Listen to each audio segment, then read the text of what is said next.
हमारा एक काम करना होगा।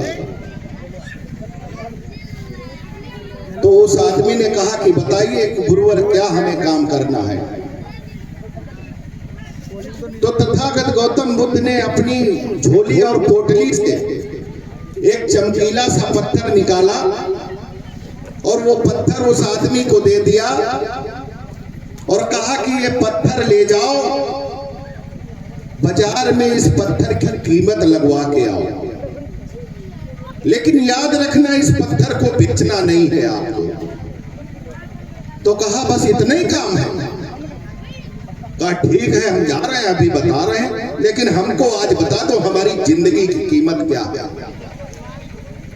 तो आदमी पत्थर लिया और उनके यहां से बढ़ा आगे, तो सामने एक उसको संतरे वाला जो है ठेला लगा संतरे बेचना दिखा। तो उसने कहा कि इनसे ही इसकी कीमत पूछ लें। उसने संतरे वाले को पत्थर दिया और पत्थर की कीमत पूछी। तो संतरे वाले ने देखा, उसको लगा कि पत्थर कीमती है। उसने कहा कि देखो पैसे है नहीं, 12 संतरे ले जाओ और ये पत्थर मुझे दे दो। लेकिन गुरु का आदेश था कि पत्थर बेचना मत, पत्थर की केवल कीमत लगाना। तो उसने कहा कि देखो भाई बेचेंगे है नहीं, हमें पत्थर लाओ।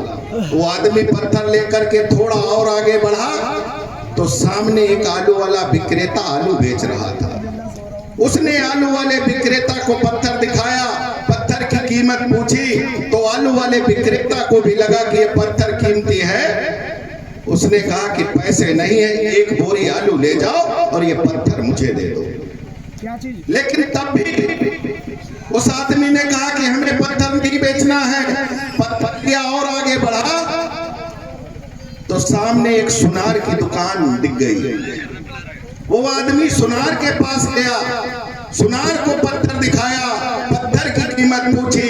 सुनार ने जैसे ही पत्थर देखा, कहा इसकी कीमत 50 लाख रुपया देंगे। क्या कहा कि इसकी कीमत 50 लाख रुपया देंगे। उस आदमी ने मना किया तो सुनार ने कहा कि इसकी कीमत 2 करोड़ रुपया दे देंगे, ये पत्थर मुझे दे दो। लेकिन गुरु का आदेश था पत्थर बेचना नहीं था। वो आदमी थोड़ा और आगे बढ़ा, तो जो एक जौहरी होता है, बहुत लोग जानते होंगे जौहरी, हीरे की परख रखने वाले को जौहरी कहते हैं। वो जौहरी के पास पहुंचा, उसने जौहरी को पत्थर दिखाया, पत्थर की कीमत पूछी। तो जौहरी ने जैसे उस पत्थर को देखा, उस पत्थर पे लाल रंग का कपड़ा बिछाया, उस पत्थर की परिक्रमा की और परिक्रमा करने के बाद कहा कि कहां से लाया है ये नायाब रूबी, इसकी कीमत तो पूरी दुनिया पूरी कायनात बेच दो तब भी नहीं लगाई जा सकती। क्या कहा जौहरी ने कि इसकी कीमत तो पूरी दुनिया पूरी कायनात बेच दो तब भी नहीं लगाई जा सकती। अब आदमी थक गया, फिर लौट के गुरु के पास गया, उसने सारी बात बताई और बताने के बाद कहा कि गुरुजी अब तो आपका मैंने काम कर दिया, अब हमारे सवाल का जवाब दे दो, हमारी जिंदगी की कीमत क्या है, हमारे जीवन का मूल्य क्या है।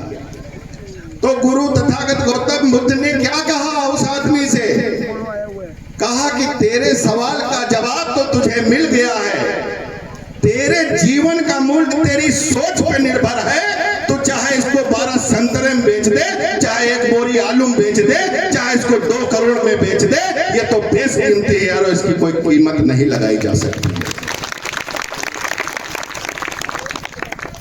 बताओ, सब लोग जन्म लेते हैं, कोई IAS बन जाता है, कोई उद्योगपति बन जाता है और कोई फरोहे चला होता है दिन रात। कहा भैया शाम का कोई काम हो बता दियो 400 रुपया दिहाड़ी। कि क्यों? सोचे हमारी माताएं बहनें, ऐसा क्यों? मालूम है आपको, उत्तर प्रदेश में 75 जिले हैं। 75 जिले में जौनपुर जिला और कौन सा गांव है वो? एक गांव कौन सा पट्टी? माधवपट्टी। माधवपट्टी। माधवपट्टी। बताओ माधवपट्टी गांव मालूम है? एक गांव में हमने YouTube पे देखा, हम गए फिर उस गांव। सच में उस गांव में केवल IAS, IPS, IFS यानी इस देश की सर्वोच्च सेवा, उस पे 46 आदमी थे उस गांव के। तो हमने पूछा भैया ऐसा क्या है इस गांव में, क्या कोई अलग से कहीं से और पैदा हुए हैं क्या लोग? तो कहने लगे नहीं भैया ऐसा नहीं है, सब हम लोग भी वैसे पैदा हुए, वैसे काम करते हैं हमारी माताएं बहनें। लेकिन अगर हमारे गांव में 4 लोग बैठेंगे तो काहे की चर्चा होती है? क्वेश्चन होते हैं, सवाल जवाब होते हैं, परीक्षा में कौन सा क्वेश्चन आएगा इस पे चर्चा होती है। और तुम्हारे गांव में कहा होती है चर्चा? कहीं नहीं यार, एक पौवा के अगर व्यवस्था हो जाती है शाम का तो ठीक रहा। बताओ होते कि नहीं होते?